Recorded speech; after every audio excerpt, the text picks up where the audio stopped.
I guess All that in works. favor? All in favor? Aye. And with that, we play swap chairs.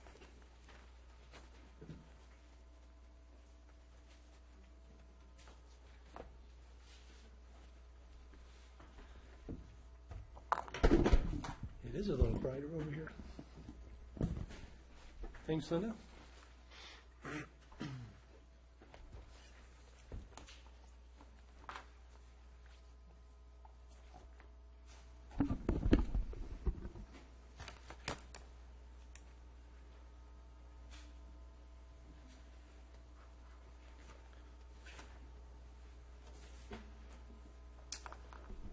Okay, so the second item of business here under item 2B is commission appointments. We have two, and I'm not real sure. I think some of these are longer terms, but we might as well.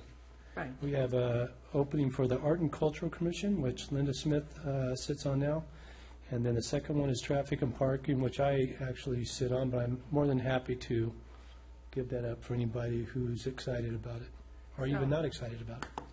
So I'd like to make a motion that we keep the commissions the way they are, with Linda Smith doing the Art and Cultural Commission and T.J. Welsh doing the Traffic and Parking Commission. Okay, we have a motion. Now, I'm not sure if this is a motion or recommendation to the chair, but either way, I second it. Okay. So we have a motion and second. All those in favor? Aye. Aye. Looks like things are staying the way they were. Okay, we're at item 3. This is oral communications, and do we have any additions or deletions to the agenda? Yes, Mr. Chairman. Under the Director's Report, I listed a CEQA presentation that was previously requested by Commissioner Ortiz. Given her absence, I'd like to postpone that till our February meeting. Okay, understand you're going to make this a real short meeting. So we'll move that to our February meeting.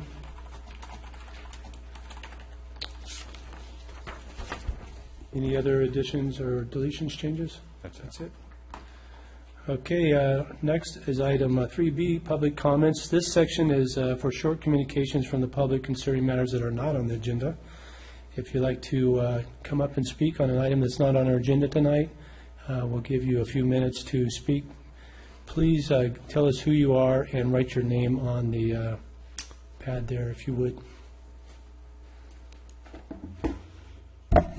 Marilyn Garrett, and I'll sign in for a minute. I'd like to bring to your attention tests that were done on firemen who were sleeping in firehouses that had cellular antenna on the roof. And they did brain scans on these firemen, comparing them to firemen who were sleeping at that time, 2004. There's a resolution here calling for not having these antennas on the roof because of the effects of the radiation on the firemen. That included slow reaction time, foggy brain, coordination off, headaches, tremors, which is something I suffer, and essential tremors. And I'm going to leave you because this affects, all are affected, and the firemen, as this is an article by Susan Foster, who participated in these tests, so it's described in more detail here. But she points out that the firemen are the strongest of the strong and least likely to complain. And here are some of the symptoms that they experience, which are the same symptoms that are experienced by those exposed to Wi-Fi radiation. Mental confusion and difficulty concentrating, lack of focus, memory loss, mood swings, including depression and anger, sleep disruption, and lack of alertness, chronic headaches, vertigo, ringing in the ears. These are some of the symptoms. This is a letter Susan Foster wrote to try to stop Wi-Fi radiation from being in the schools. And I want to point out something. What do I have in my pockets here? This is a detector of microwave radiation. It's called an Acousticom 2. This picks up various forms of radiation from cell phones, cell towers, Wi-Fi like you have in here. And maybe 15, 20 years ago, this would have been silent. Here's the sound component. These are these frequencies being hit. We're absorbing these and hit by these involuntarily. And these are just some of the adverse health effects that are recorded. There's a documentary called Take Back Your Power.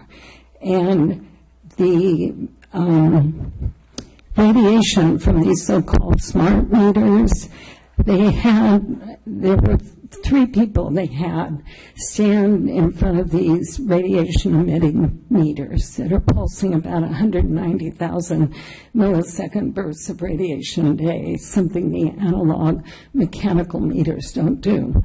And they took live cell analysis. I've had that done by a nutritionist, so it looked familiar to me. The blood cells were floating around pretty normally beforehand with these 3 people. Afterwards, one woman had to be removed. Within 45 seconds, she had a severe migraine.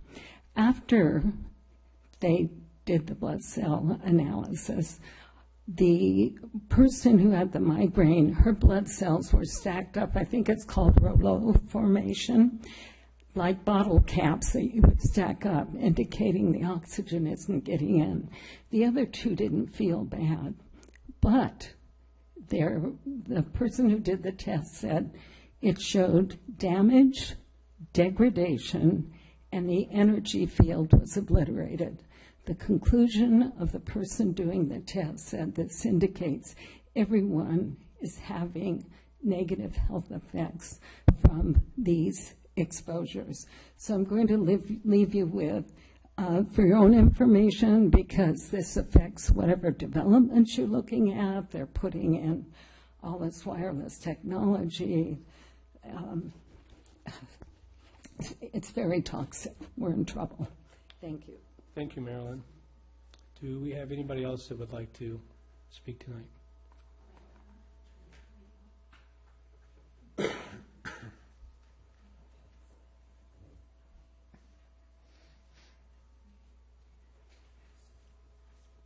Good evening, Diana Bush. I just want to bring up an issue that affects us here in Capitola and throughout the state and the country, is the issue of transparency in government. There's a lot going on behind the scenes that we're simply not made aware of, and there's a tremendous amount of corporate control that's usurped our government, specifically local governments, and mandated, basically, they've got so much power, they're controlling every level of government. And one example of that would be the Telecommunications Act of 1996, which basically makes it illegal for any local government to challenge their decision on placement of some of the technology used nationwide, and certainly here in Capitola, that involves cell towers, distributed antenna systems, and microcell units, and that the only reason that an entity such as this can deny that would be for aesthetics and appearance, and completely overlooking and denying health effects or environmental effects would be something that would just be thrown out. So this to me is very concerning as a nurse of 30 years and being concerned about public health, to just have such a blatant disregard for people's health in the interest of corporate profits and control is really disturbing to me.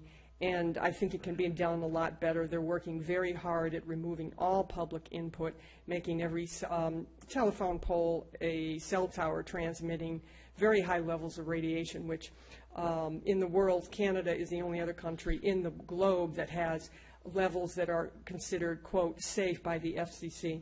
So there's a lot of research online about this, and what we're bombarded with on a daily basis is, once again, the corporate propaganda which states that everything is safe and there's nothing to worry about. Well, there is something to worry about, and you'll never hear that in mainstream media. But the numbers speak for themselves. Cancer rates are skyrocketing. There's many people that are being handicapped by this technology. It's extremely addictive.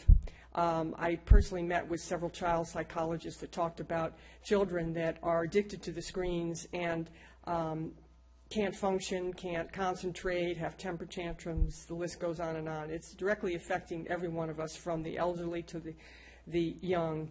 And we all love our conveniences, but it comes at a great cost. So there's another movie called The Corporation. It's very well done. It lays out just how powerful these corporations have become and taken over virtually democracy as we know it. So I'd like to see a lot more transparency in government, more public input, and a lot of people, frankly, just feel so overwhelmed that nothing that they feel is ever listened to. Either we're powerless to do anything about it, or there's so much control on the other end of the spectrum that the small person, you and I, just don't have any say in the matter. So I would like to really stress how important it is to have full disclosure and transparency, and it begins right here in Capitola, so we can all have a real public community input and do some health studies first. Don't just deploy this dangerous technology which is weaponized and used by the military for years. The companies know it's dangerous, and they minimize it or outright deny it while watching people suffer on a daily basis. And this is, to me, a crime against humanity and needs to be looked at very seriously and carefully. Thank you. Thank you, Diane. Okay, do we have anyone else who'd like to speak? Okay, not seeing anybody, we'll move on. And item C, commission comments. Any commission comments? And we'll move on to staff comments. No comments. No staff comments. We're on item 4A, we're at the approval of the minutes for our December 3rd meeting. If there's no discussion, I'll move approval of the minutes. I'll second it. So we have a first and second, all those in favor? Aye. Aye, all approved. The next item is a consent calendar. Under this item 5, consent calendar, all matters listed are considered to be routine in nature and enacted by one motion for all the items. There's no separate discussion on these items or public comment unless someone would like to pull one of those items off. Looks like we have one item under the consent calendar tonight, and do we have anybody that would like to pull that up? Yes. Before we have a full hearing on it, I don't know if that's necessary. I had a few questions maybe that I could direct to staff.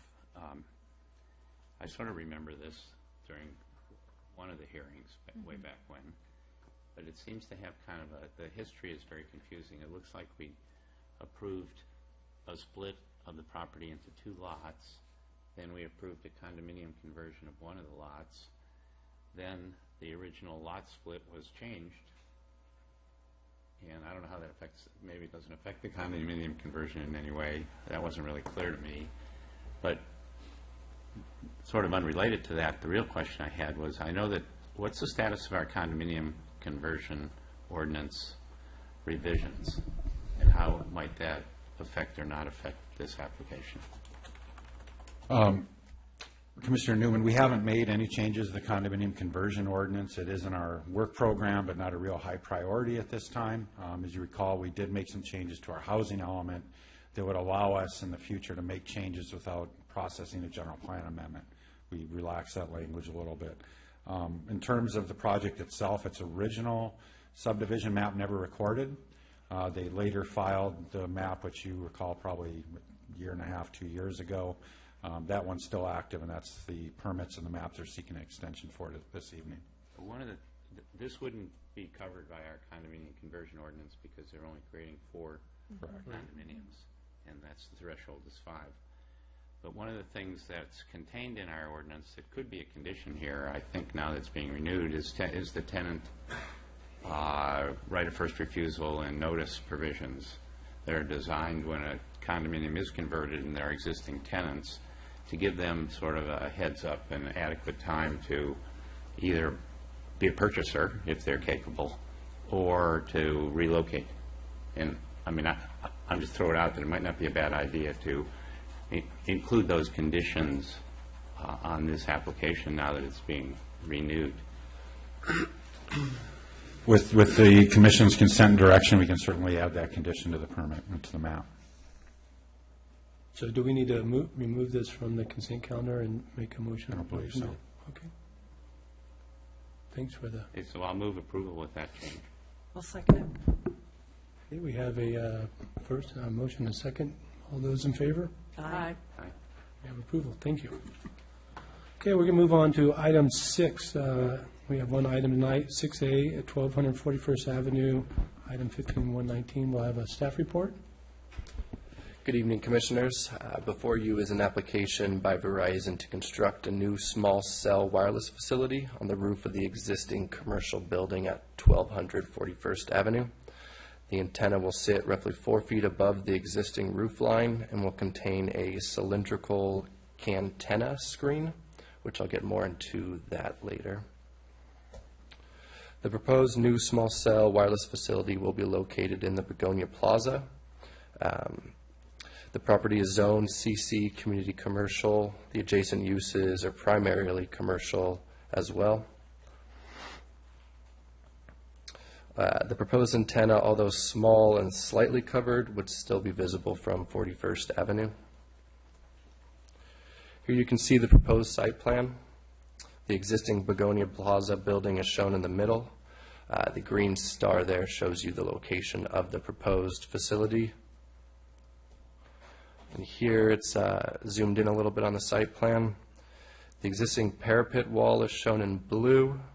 The yellow circles show the location of the RRUs, remote radio units. The green box shows the location of the equipment cabinet, and the red circle shows the location of the new cylindrical antenna.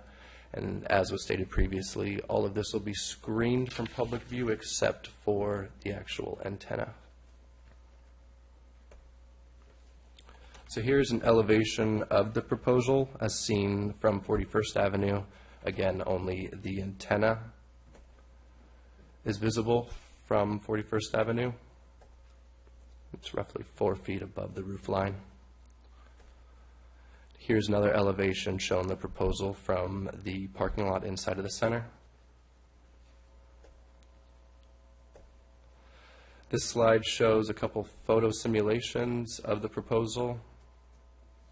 Again, only the cantenna cylindrical screen will be visible. Here you can see Verizon's proposed search ring. According to Verizon, they need a new facility within this area to be able to fill a gap in their cell coverage. The star shows the proposed site at Begonia Plaza. So the Capitola code requires new cell sites to be stealth-designed, and the code prohibits the location of any new facilities within 300 feet of any residential, public, or open space zoning district. According to the code, a wireless facility which is not co-locating is located within the required zone setbacks and does not incorporate this stealth technology requires a conditional use permit with a public hearing by the Planning Commission. Verizon's proposal at the Begonia Plaza is roughly only 240 feet from the Raposa Avenue residences to the west. Therefore, this proposal does require Planning Commission approval. So as was stated previously by a member of the public, the Federal Telecommunications Act of 1996 states that local governments cannot prohibit personal wireless services. Although the Capitola Code states that in no event may a new facility be located within 300 feet of a restricted zoning district, the FCC's regulations pertaining to wireless telecommunication facilities may preempt the city's ability to deny a permit if the applicant can demonstrate one, that the city's regulations are tantamount to prohibiting the provisions of the wireless service.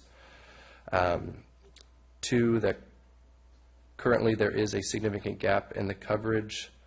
And three, that this new facility would significantly reduce the gap in the carrier's network, and that their proposal is of the least intrusive means possible. So city staff reviewed each of Verizon's location options, which were shown in their search ring, to determine which option most closely meets the setback requirements. Staff created a ring around each of the partial options that shows the extent of the required 300-foot setback for these restricted zones. And then for further clarity, the green zones are the allowed zones, red zones are the restricted residential zones. So here you can see Verizon's proposal at Begonia Plaza. As you can see in the surrounding ring, a majority of the adjacent parcels are shaded green and thus are in the allowed zoning districts. Again, as stated previously, the closest restricted zone is located roughly 240 feet to the west. Here you can see option 2, which is at the Best Western Hotel, a little bit north. This location does not work, one, because it's located out of Verizon's search ring, and two, as you can see, it's located extremely close to some of the high-density multifamily right down there. Third option is on the existing in-shape gym, which is located just directly south of the Begonia Plaza and is thus located closer to some of the restricted zones. Next option, O'Neill Store. As you can see, the site is located much closer to the restricted zones than the previous proposed option. 5, this one's at the Capitola Beach Village, or Villas. This is actually in a restricted zoning district, so this wouldn't be allowed anyways. And then lastly, staff looked at the Fairfield Hotel site. And again, the site is located very close to the restricted residential districts. So based on staff's analysis of Verizon's alternative sites, there are no other properties which could provide an increased setback from the restricted zoning districts while also meeting the applicant's coverage objectives. So in accordance with the code, staff contracted telecom law firm to provide an independent review of the proposal. Specifically, they conducted a technical analysis of Verizon's capacity finding report, evaluated whether or not a significant gap in their coverage does exist, reviewed how their proposal will affect the coverage gap, and offered an alternative design recommendation. So according to Telecom, the information provided by Verizon seems reasonable and appears to improve capacity coverage at this location. A new facility at this location would improve capacity coverage within Verizon's target area and would allow Verizon to provide its members with full speed service. Therefore, an exception may be made to the setback requirements from restricted zoning districts. However, Telecom concluded that Verizon has not proposed the least intrusive means in terms of the design. Pursuant to design standards laid out in Section 1798-120 of the Capitola Code, visual impacts of the roof-mounted antennas need to be minimized to the furthest extent possible, and the antenna facility must blend with the existing design of the building. Verizon's proposal, as of right now, would be visible from 41st Avenue and does not blend with the architecture of the building. Therefore, Verizon has not proposed the least intrusive means of design. As an example design alternative, Telecom provided us with the image on the bottom, but basically they're proposing a faux chimney screen to go around the antennas as opposed to the cylindrical cantina screen, which will be brought up in a little bit.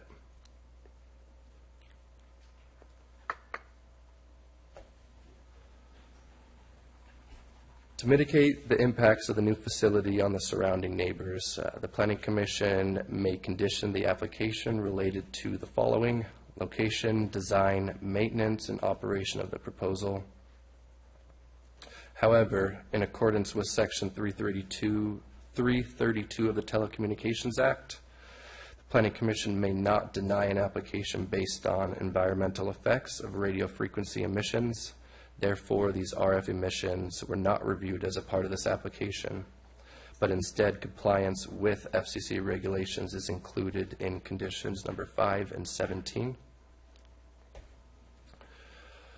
So we did have one correction to one of the conditions.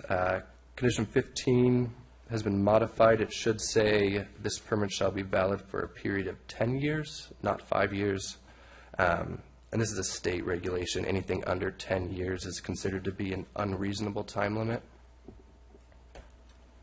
Staff recommends that the applicant redesign their proposal and that the Planning Commission approve of a modified project which incorporates telecom's alternative proposal or something equivalent, or something of an equivalent stealth design which camouflages the facility to the satisfaction of the Community Development Director. So therefore, staff recommends the Planning Commission approve the modifications to condition 15 and approve of a modified project for application 15-119 with the required redesign of the wireless facility to a fully stealth design. And I know Mr. Shubin from Verizon's here to answer any questions. He did bring an example of what the antenna screen would look like. That's the end of my presentation.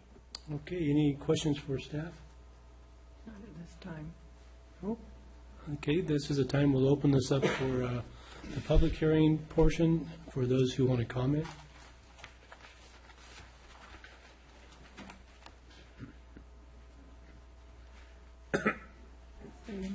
Yes, hello again. I just had a question. What business is this proposed facility located on? Was it Subway? Anybody know? Yes. Subway? What are they getting paid by Verizon to? I don't know. Maybe the applicant could speak a little bit further to that. Okay, because that's common practice. They get paid by Verizon to place it on their storefront or above the roof. This should all be public information, just how much money is exchanged, and also what the terms of the contract are. You mentioned 10 years. I think it shouldn't be placed to begin with, but it definitely should be reevaluated based on community concerns and public health issues. So that right there is a huge red flag to me. There is no good alternative. And also, what is the range of this facility? Does anybody know? In terms of miles, feet, what is the actual range? I don't know. Well, I guess we'll have to wait for the representative to get up before we... Okay, because that also is another public health issue because it's a very dense area. I shop there all the time, Way of Life, New Leaf. Many people go in and out of there of all ages, of all health statuses, old, young, and these towers emit extremely high levels of radiation on a 24/7 basis. It's very intrusive, whether it's visible or not. The damage occurs on a 24/7 basis, I'll repeat. There is no reprieve from this. It's a residential area all over there. And as far as the, if the logic of placing something that's known to be harmful, if it can't be seen or heard, does that make it less harmful?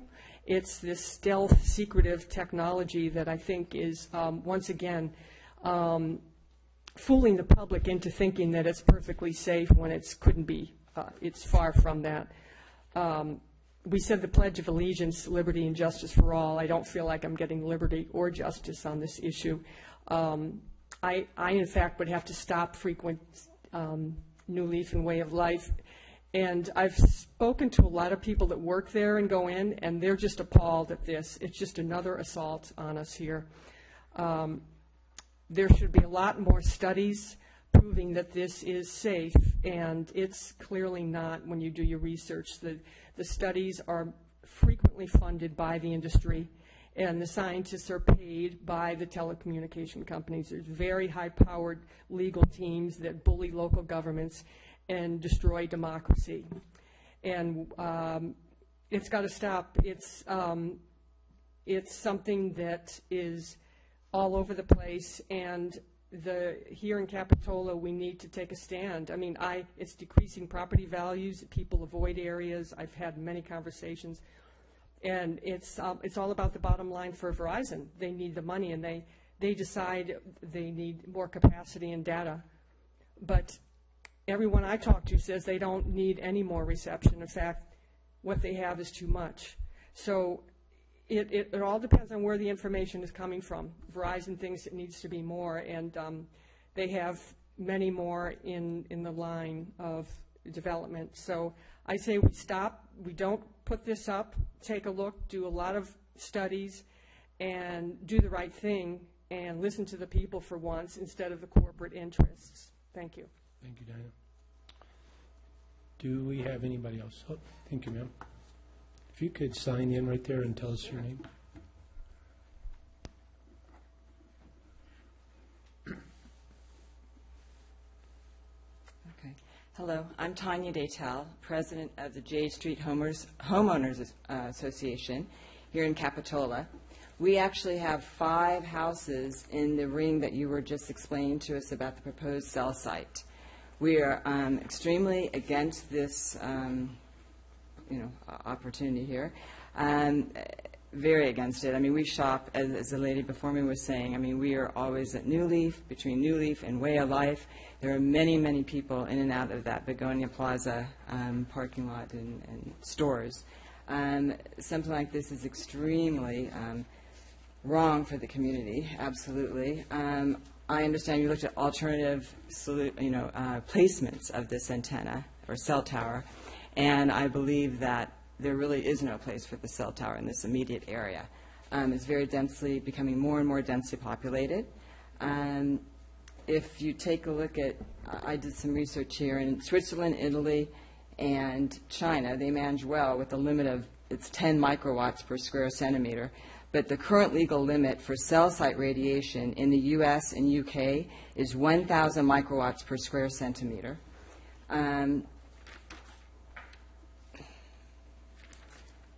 The cell tower can also lower property value. Okay, it actually can also affect the operating fund of our public schools. It can, become an urban health hazard to a lot of the people in the area, and I just don't think that this is the right place nor the right time for the cell tower to go up. Okay, thank you, Ms. Dito.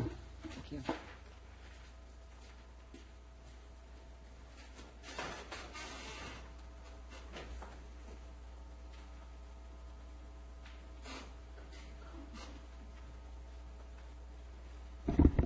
Good evening. My name is Helen Bryce. I'm just looking at the last page of the memorandum from Jonathan Kramer of the telecom law firm, which I believe the city engaged to review this application.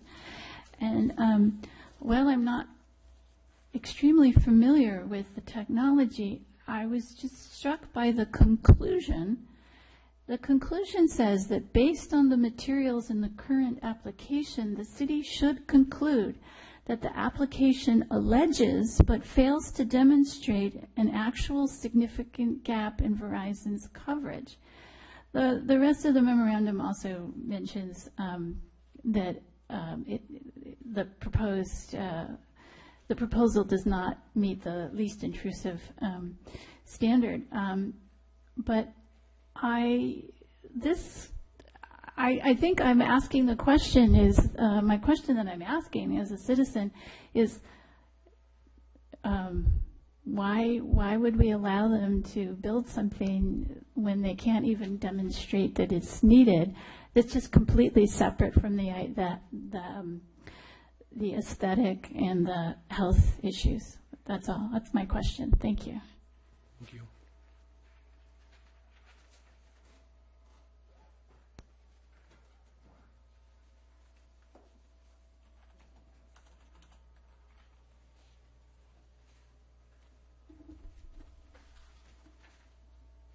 keep thinking of the film, The Corporation, and how corporations privatize the commons, and they privatize their profits and socialize the costs.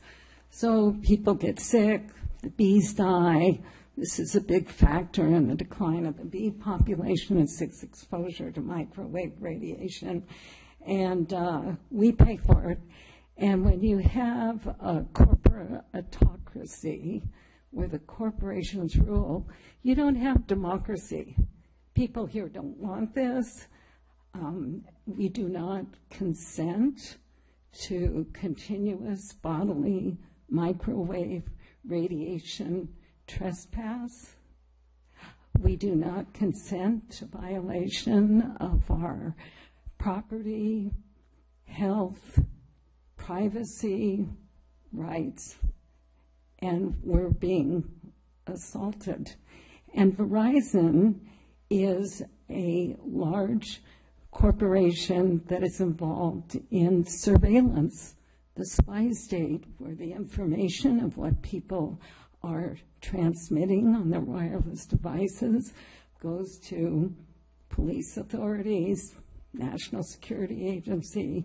This is part of the surveillance state. And we don't consent to it.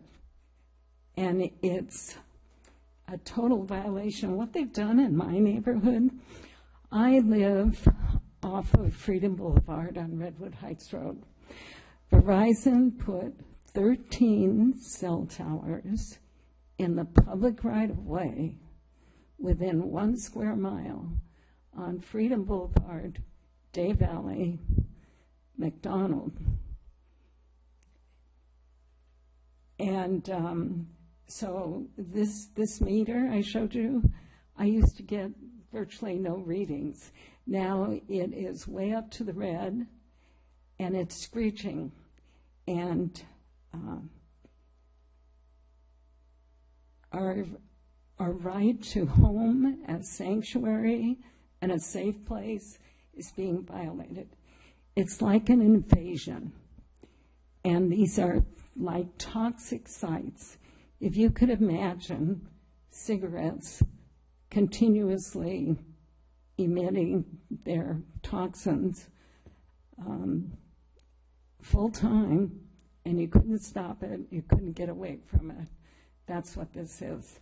And to talk about aesthetics, would you talk about how cigarettes look, or how the packaging is, or if this one looks more elegant than the other? Is that what's significant? Or is it the health impacts and the assault that is going on? And that's what we have going on here. Furthermore, the harm of microwave radiation is documented back to 1932. And I'll leave you with a document by Barry Trower, whose expertise is microwave radiation weaponry. And he states that these are the same frequencies and power densities used by the military to blow up weapons and to debilitate people they considered the enemy, as is used in this wireless technology.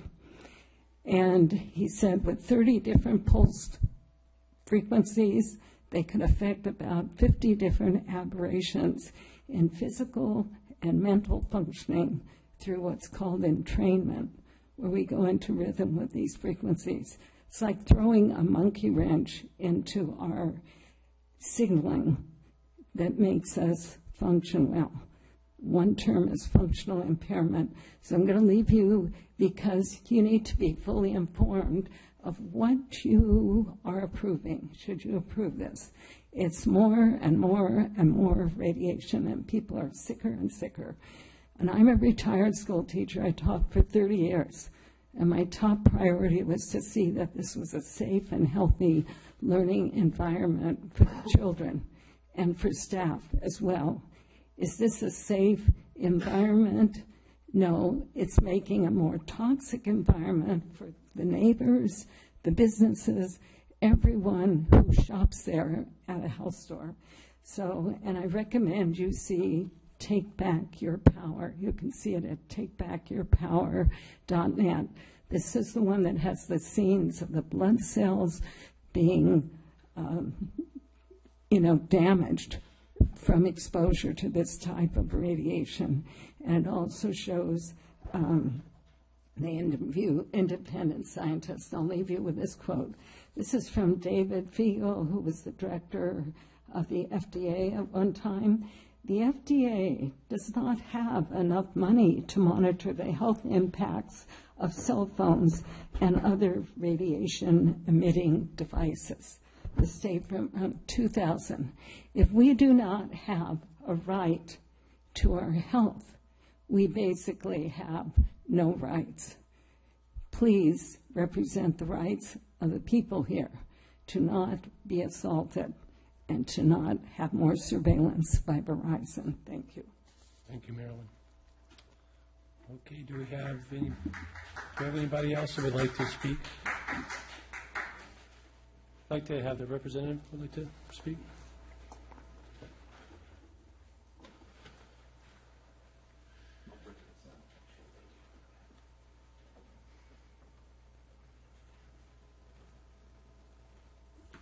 You could give us your name and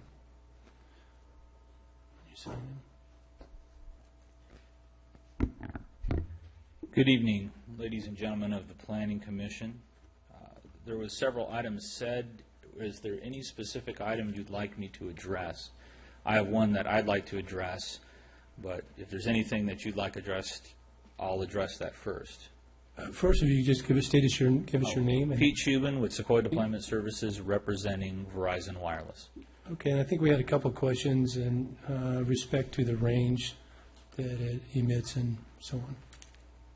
This is what is referred in the industry as a small cell. Its range is very geographically constrained. Thank you for bringing that map. That was one that I was going to look at. There's another one on the last page of that handout that would better answer the question. That one right there. It's not the same in all directions, but its maximum range is really about 1,000 feet. That's the maximum effective range. It is a capacity offload solution. So the need for a small cell is based on the demand surrounding that location. If you look at that map, you have an existing site to the northwest and an existing site to the south. Those sites are at capacity. If you back up in that presentation a couple of pages, please. One more. This right here shows the existing sites, and there's an orange line, it's a diagonal line, and there's a red line. The orange line is the trend. That's a general trend, how people are using wireless devices today as they do more and more with them. The red line is where a significant service degradation is seen. And you can see that the usage of these sites exceeds that. The existing network is being degraded by the local demand.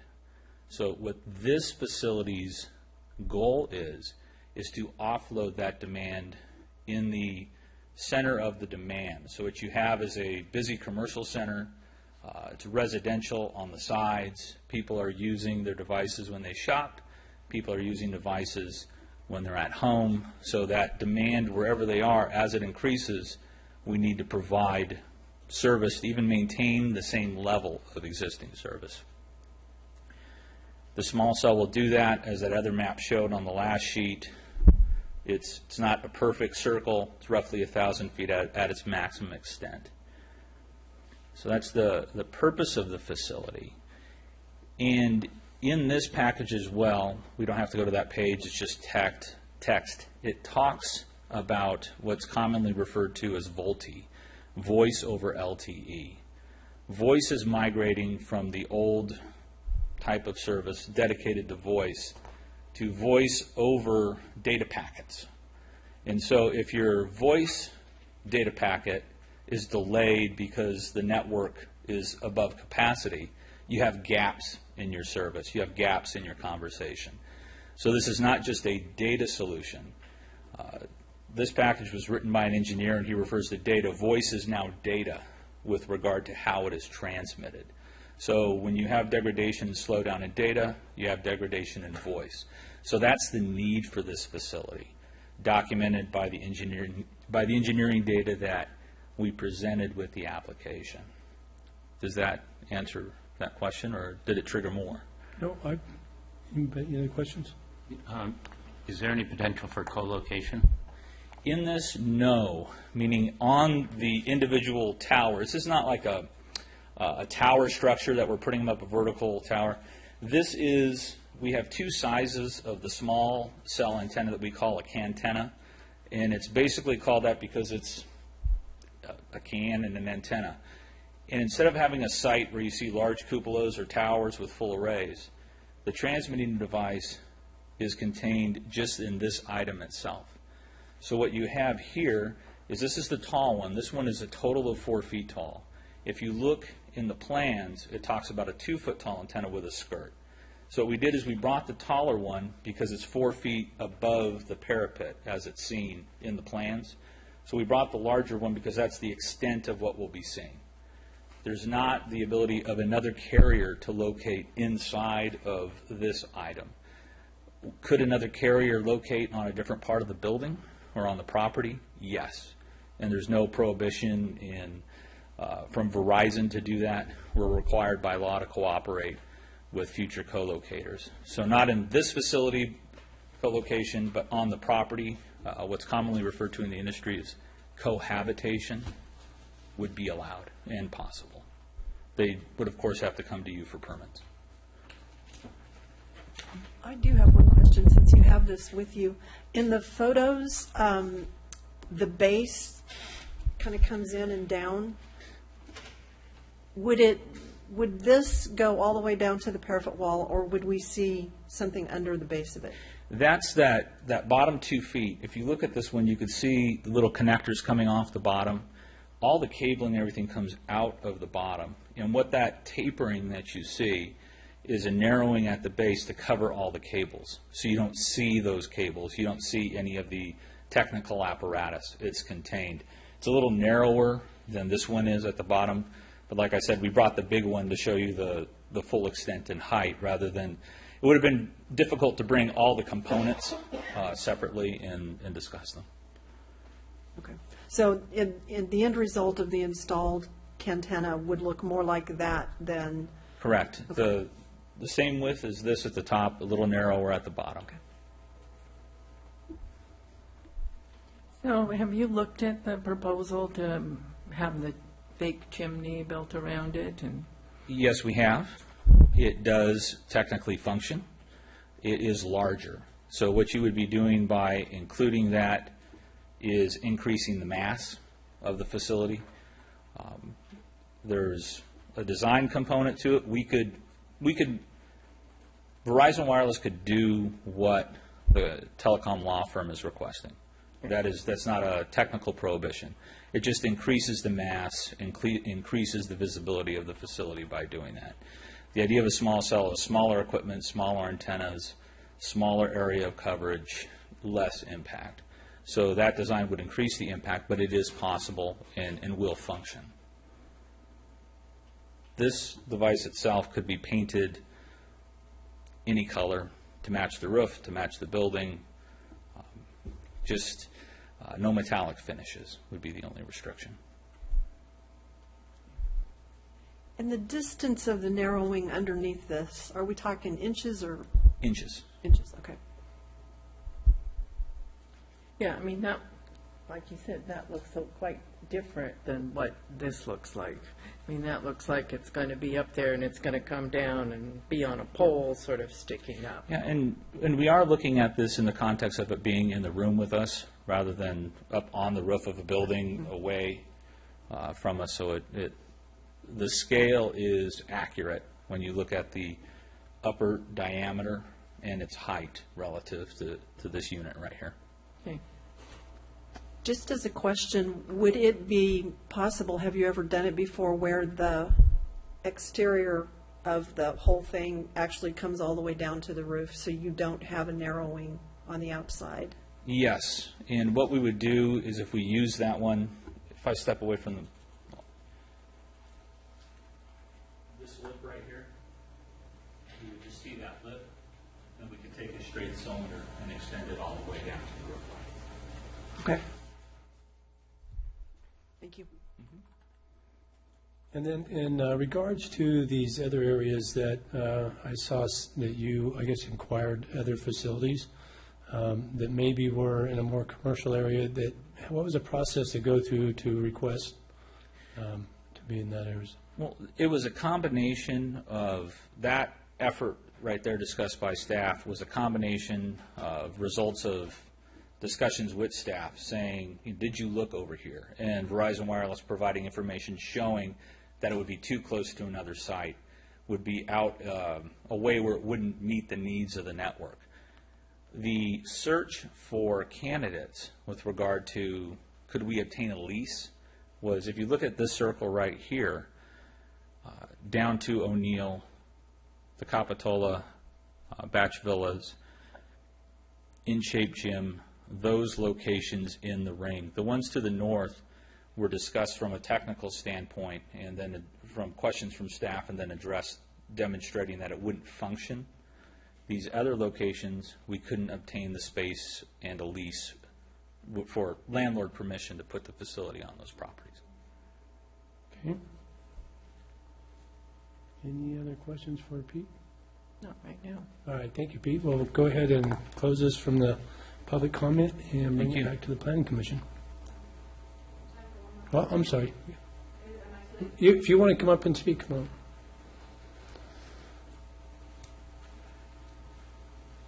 Please sign in and tell us your name. I don't see a pen. Oh,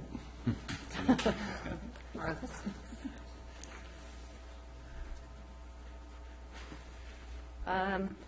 I'm Melissa Van Ness, and I live in Capitola, just up the hill, and I was watching this, and I was so moved, I just decided to zip right down here.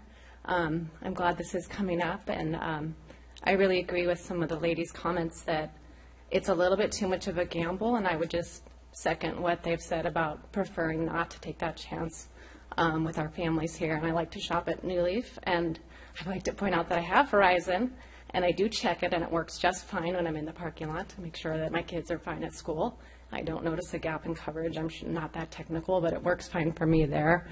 And the research I've done, too, and considering my daughter wanting a cell phone and all that, so I'm a little bit up to speed on it. And it does seem a little bit too much of a parallel to cigarettes, and I think there needs to be more time before we place it in a really densely populated area. And I just hope we consider the health effects and not the money. And yeah, I would just like to, it's an important issue to me, and I love Capitola, and I hope we really consider that and not the side of the corporation and making a few extra couple grand a month for convenience when it works pretty well for me. Thank you. thank you. Okay, with that, we'll close the public comment and bring it back to the commission. So, Go ahead. so could you put back up the slide that shows, what we can look at in making our decision? Because my recollection is that, unfortunately, while we're listening to what people are saying, I don't think we have the legal parameters to make our decisions based on health concerns that have been expressed. It would be nice if people worked with their federal legislatures and, dealt a bit more with those issues and perhaps could encourage them to have a few more studies about what the effects are or aren't. But I think, as a planning commissioner, I feel pretty obligated to abide by the rules that we're supposed to abide by when we review a project. And certainly whatever decision we make can be appealed to the city council, which often makes much more political decisions than the planning commission does. We really don't get into politics of the issues. We're more following what the rules are in sort of the zoning ordinance. So, it puts us in a difficult position, but it looks like what we need to talk about is location, design, and maintenance and operation. And for me, in that category section, I did like the idea of encasing it in a chimney, because I believe there's another chimney that's quite similar to it further down on the project site. So they were actually going to create a second chimney to add symmetry to that building. There isn't another existing chimney. Telecom was proposing 2 separate chimneys. Okay. I do think we want to look at making certain that, if something does go up in our commercial area, that we follow our rules about making certain that we appropriately screen it from public view. And, I clearly recognize that that kind of screening doesn't do anything to affect the, radiation or microwaves that are coming from it. But again, those health effects aren't something that we're supposed to be considering. I'll ditto the difficulty in that part of the equation, but the law is what we're here to uphold, and it limits what kind of review we can do. On the design, I came in and talked about my concern over brick with Spanish tile roofs from an architectural perspective. And I went around until I finally did find some. And the color of orange and orange is the only part of that I think really looks good. The rest of it, it looks like a brick chimney stuck on a Spanish tile roof. Right. So I like the city's recommendation that we approve with a modification in the design, and then let the creative minds go off and figure out what that is. I did see, and I do still believe that something that doesn't necessarily completely try and hide it will disappear much easier. And I don't have any issues actually knowing that it's there. I think that people that don't want to live under it should be able to see that it's there, so they have that choice. And this cylindrical design I don't have any real issues with. I would not like to see it tapered at the bottom.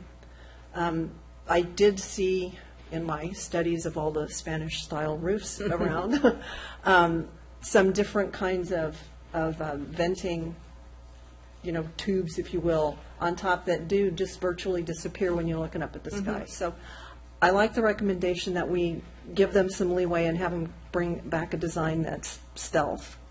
But other than that, I think that the proposal is, a well-done proposal.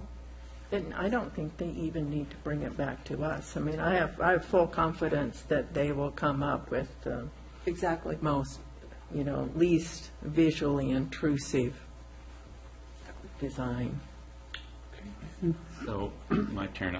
I appreciate the public speakers keeping this issue in front of us. I've heard the comments from some of you in the past on other applications, and I'm happy that you're continuing to keep this alive. I think it's a complicated question, and the science is probably not really real clear yet on it.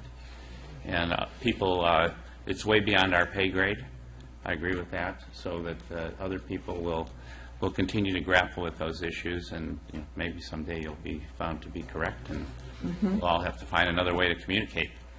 But from a design standpoint, I took a little offense at the Tolcom person or people in there. It's very subjective, this business about what looks good on the top. I personally would like to see it look like a grizzly bear, because that's the California.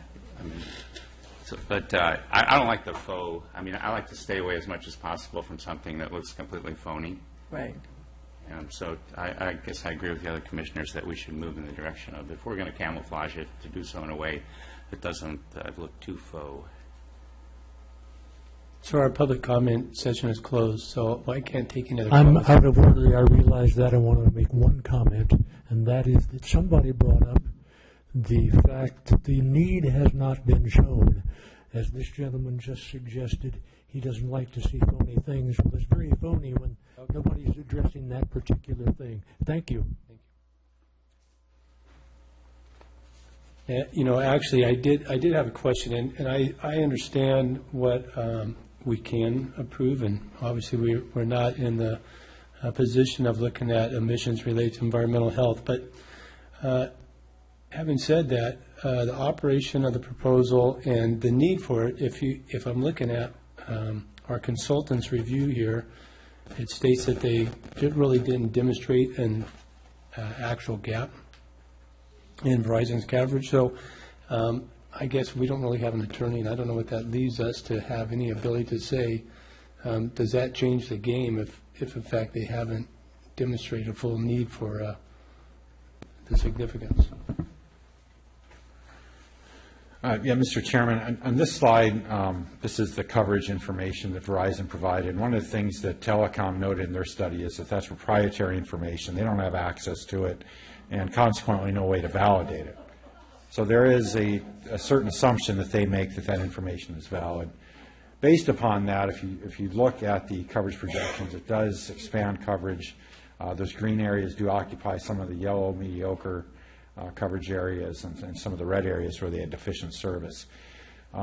So I think if we were to deny it based on a significant gap, we could be in a challenging situation to demonstrate that there isn't a gap where it's stated. The other part of it is Telecom did conclude that there was a service capacity issue. Right. That's what the speaker or the applicant also pointed out to, that would remedy it. So at least from staff's perspective, there's a demonstrated benefit from this facility that would allow the Planning Commission to approve it should you choose to. Thanks for clearing that up for me. I also have concerns about just the aesthetics of it and the location. It seems to me like it could be moved some, even just recessed a little bit further on the back would shield it from the roof design. But I guess we can take your recommendations at the commissioners that we let them come up with some type of process that will maybe shield it or make it look a little more presentable and bring it back to the planning department. With that, I'll open it up for. I just want to throw in one more comment because you're concerned about coverage versus capacity. I really studied the report after I read that, and I went back and I reinterpreted. They're only addressing coverage in their comment. The capacity issue is real and is as valid, I think, a gap, if you will, in the definition. And it's forward-looking, but I think there is a gap that needs to be filled. I had that same conclusion from reading it. Okay. Okay, so I guess we're up to entertain a motion. I would make a motion that we follow the recommendation as it's stated here with the input on the design that we've given you tonight, that Verizon go back and come back with a more stealth design. And if it does, in fact, wind up being some kind of a chimney, in the drawings there were two, and I'm assuming that Verizon would be responsible for both of those. Okay. That would be my motion. Okay, so we have a I'll motion. second. Motion and a second. Any discussion? All those in favor? Aye. Okay, motion passes. And that brings us to item 7, the director's report. Thank you for coming out and speaking tonight. Thank you, Mr. Chairman. Very briefly, just a couple of updates. Last week, the City Council did approve staff's recommendation to initiate a proactive code enforcement sweep of unpermitted vacation rentals throughout the town. So that is something that we will begin working on here in the coming days and weeks. It's also picked up a fair amount of press, so that kind of helps us get the word out. And interestingly, I actually got a call from the New York Times about it. They didn't actually publish anything, but it surprised me that they picked up on our little story. Zoning update, we are feverishly working towards bringing that document to you and releasing it to the public. Our goal is to get it for our February 4th Planning Commission meeting, to release it as public review, where we would simply give you an orientation, not ask for any public input or policy decisions. If we don't make that, despite our best efforts, it would be probably a couple weeks following mid-February sometime. And then finally, skate park, the EIR comment period is closed. We are currently drafting responses to comments, and our intent with that project is to present it to you at your March 3rd hearing. And we would intend to keep that agenda very light, maybe some consent type items, but otherwise we would dedicate that evening to that project. Do you know when the response to comments will be finished and we'll get a copy of the final EIR? It'll be roughly, we need to provide responses to public agencies 10 days in advance, so if it's March 3rd, it'll be the last week of February, thereabout. Okay, thank you. You just want plenty of time to read it. Yeah. I didn't realize that meeting is March 3rd, and unfortunately, I'm not going to be able to make the March 3rd meeting. I hope there are going to be enough. That's one I did want to be present at. I'll be here. I'll be here. I'll be here. Yeah, I'll Okay. be gone in April. Okay. Okay, any more commission discussion? Is that it for the director's report? That's it. Okay. I just have one request, and I neglected to bring it up, so I'm not asking for any information tonight, but could you give us an update on that house on Cap Road at the next? I can. We are working with the city attorneys to bring resolution to that matter. They've made some recent progress. I can't give a lot of details because it is in litigation. We're initiating it, but we are proceeding to bring that house into conformance. With all the rains and the winds and everything, that Right. pile of stuff on the roof is just very Yeah. concerning. So, do we think that for that March 3rd meeting that we want to ask the city attorney to be here at least for part of the meeting? I can make that request. That would be a good request. I mean, I think it would be worthwhile for that particular meeting for, I agree. Good thought.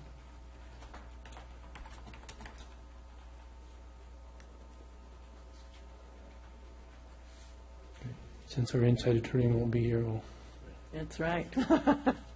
Ed's going to be gone. We need an attorney here. Are we sure we don't want to reschedule the meeting, so it'll be? get Ed here.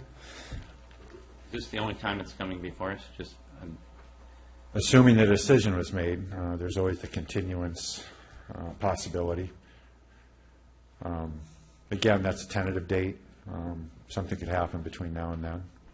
We could look at special meetings, although I'm reluctant, given that we're probably going to be asking for special meetings for the zoning code. couldn't do that meeting on March 10th? It's already been published. What's March 10th? City council meeting, that I would be. won't be here March 10th. I tried, Ed. Could do it the following week.